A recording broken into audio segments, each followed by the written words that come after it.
মাদারীপুরের শিবচরে এক স্কুল ছাত্রীকে উত্ত্যক্ত করার প্রতিবাদ করায় তার স্বজনদের ওপর হামলার অভিযোগ উঠেছে। এই ঘটনায় স্কুল ছাত্রীর চাচাসহ 4 জনকে কুপিয়ে ও পিটিয়ে আহত করা হয়েছে। হামলার সময় একটি ভ্যান গাড়ির গ্যারেজেও ভাঙচুর চালানো হয় বলে অভিযোগ করেছেন স্থানীয়রা।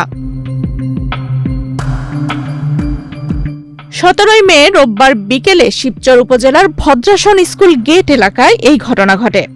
স্থানীয় সূত্রে জানা যায়, স্কুল থেকে ফেরার পথে এক ছাত্রীকে শামীম সর্দার, ফাহাদ সর্দার সহ কয়েকজন যুবক উত্ত্যক্ত করে। পরে ওই ছাত্রী বিষয়টি পরিবারের সদস্যদের জানালে তারা অভিযুক্তদের কাছে এর প্রতিবাদ করেন। এতে ক্ষিপ্ত হয়ে অভিযুক্তরা ধারালো অস্ত্র, চাইনিজ কুড়াল ও চাপাতি নিয়ে ভুক্তভোগীর স্বজনদের ওপর হামলা চালায়। হামলায় দেলোয়ার, সিরাজুল শেখ, জুয়েল ব্যাপারী ও মহসিন ব্যাপারী গুরুতর আহত হন।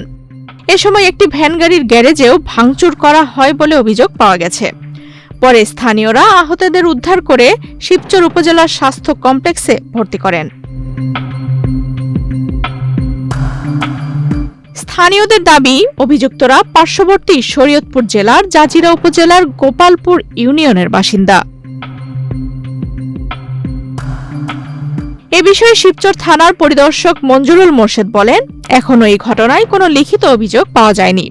অভিযোগ পেলে তদন্ত করে আইনগত ব্যবস্থা নেওয়া হবে।